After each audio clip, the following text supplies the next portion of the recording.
जंगल में बंटी कबूतर अपनी पत्नी नीलो चिड़िया और बेटी टुनटुनी चिड़िया के साथ रहता था। बंटी कबूतर की पहली पत्नी गंभीर बीमारी के चलते अपनी जान खो बैठी थी, इसलिए बंटी कबूतर ने उसकी छोटी बहन से शादी कर ली ताकि कभी भी उसकी बेटी को माँ की कमी महसूस न हो। लेकिन उसे ये कहाँ पता था कि टुनटुनी चिड़िया की मौसी नीलो चिड़िया तो बहुत ही चालाक और शातिर चिड़िया थी। उसने तो बंटी कबूतर से शादी सिर्फ उसके जमीन और पैसे कौड़ी के लिए किया था। जब बंटी कबूतर घर पे नहीं होता तो वो टुनटुनी चिड़िया पर बहुत अत्याचार करती थी। नीलो मौसी, आप तो माँ की अपनी छोटी बहन हो ना, फिर भी आप मुझसे इतना सौतेला जैसा व्यवहार क्यों करती हो? मौसी, जब माँ जिंदा थी तब तो आप मुझसे बहुत प्यार करती थी, लेकिन जब से माँ हमें छोड़कर गई है, आप तो पूरी तरह से बदल गई हो। अरे टुनटुनी, तू ज्यादा जुबान मत चला मुझसे। मुझे सब पता है कि मुझे क्या करना है क्या नहीं। तू चल जा किचन में सारा काम कर और फिर उसके बाद मेरा पैर दबा दियो। ऐसे बेचारी टुनटुनी चिड़िया चुपचाप अपनी सौतेली माँ का अत्याचार सहती रही।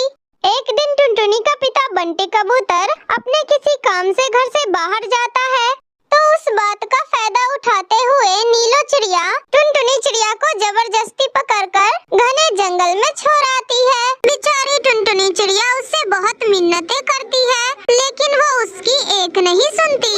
अरे कोई मुझे बचाओ, बचाओ, मुझे इस जंगल में बहुत डर लग रहा है, मुझे बचा लो, कोई मुझे बचाओ।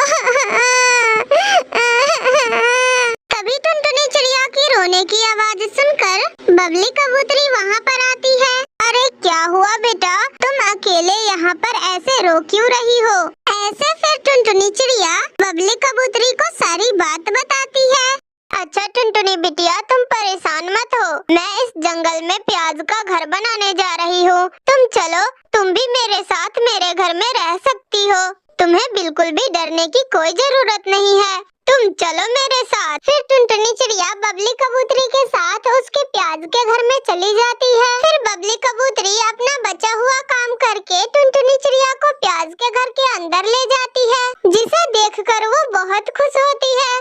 धन्यवाद बबली आंटी, आपका बहुत बहुत धन्यवाद। आपने मेरी इतनी मदद की, वरना तो मेरी सौतेली माँ ने मुझे मारने की कोई कसर ही नहीं छोड़ी थी। बबली आंटी, आपका ये प्याज का घर बहुत सुंदर है, मैंने तो ऐसा घर पहले कभी नहीं देखा। आज जंगल में बहुत जोरों की बारिश हो रही थी और आज टुनटुनी चिड़िया के लिए बहुत ही खास दिन था, क्योंकि आज टुनटुनी चिड़िया की बेटी चिंकी और गोरी कवि का बेटा जग्गू आज बाहर भोजन लाने दोनों ही अकेले जाने वाले थे। चिंकी बिटिया, आज आपका पहला दिन है और जब आप अकेले भोजन लेने जाओगी तो मैं आपसे ये नहीं कहती कि आप ढेर सारा भोजन लेकर आना, बल्कि आप इस बारिश में भोजन का कुछ दाना भी ले आओगी तो मैं बहुत खुश होंगी। लेकिन चिंकी बिटिया, वो दाना भी अपने मेहनत और ईमानदारी के साथ लेकर आना।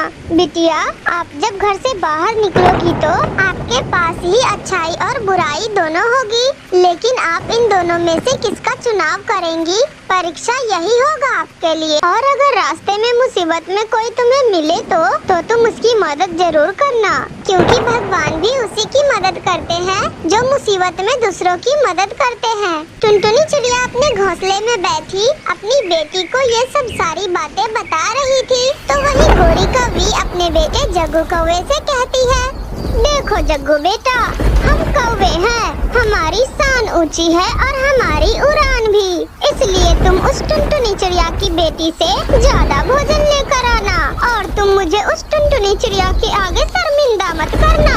और हाँ, सबसे जरूरी बात, किसी भी बेकार काम में अपना समय जाया न करना। और हाँ जग्गू बेटा, एक और बात, जिंदा रहने के लिए भोजन जरूरी होता है, अगर भोजन नहीं तो कुछ भी नहीं, और अगर तुम्हें भोजन नहीं मिले तो किसी का भी भोजन छीन लेना। और हाँ, मुकाबला भी डट कर करना। और जग्गू बेटा, कभी भी चोरी करो तो भागते समय पीछे मुड़कर मत देखना। ऐसे गोरी कवि अपने बेटे को सारी बात समझा रही थी। तो वहीं टुनटुनी चिड़िया अपनी बेटी चिंकी से कहती है, जाओ चिंकी बिटिया, मुझे तुम पर पूरा विश्वास है कि तुम मेरे बातों का अच्छे से ध्यान रखोगी। ठीक है बेटा, अब तुम जाओ। अरे मेरा जग्गू, मेरा शेर, मेरा लाडला, जाओ जाओ बेटा, कहीं ये टुनटुनी चिड़िया की बेटी तुमसे आगे ना निकल जाए। जाओ। फिर वो दोनों बच्चे बारिश में भोजन लाने के लिए निकल जाते हैं। गोरी कवि का बेटा जग्गू कौआ आगे आगे था और टुनटुनी चिड़िया की बेटी उसके पीछे पीछे। थोड़ी दूर जाने के बाद वो दोनों एक पेड़ की डाल पर बैठ जाते हैं। देखो चिंकी, अब मैं तुम्हारे साथ और नहीं उड़ सकता, क्योंकि तुम्हारी उड़ान बहुत नीचे है और मेरी उड़ान बहुत ऊंची है। इसलिए अब मैं अपनी दिशा का चुनाव खुद करूँगा। मगर जग्गू, हम दोनों की मम्मा ने तो कहा है कि दोनों साथ में रहना हमेशा, फिर तुम अकेले क्यों जाना चाहते हो? अरे तो साथ में मेरी मम्मा ने ये भी तो कहा था ना कि ज्यादा समय जाया मत करना। अरे हम कौवे हैं, हम कौवे काले रंग के, हमारी शान ऊंची है, हमारी उड़ान ऊंची है। अरे हम कौवे हैं, हम कौवे काले रंग के। ऐसे गाना गाता हुआ जग्गू कौवा दूसरी दिशा की ओर चला जाता है और इधर टुनटुनी चिड़िया की बेटी चिंकी चिड़िया भी दूसरी ओर चली जाती है।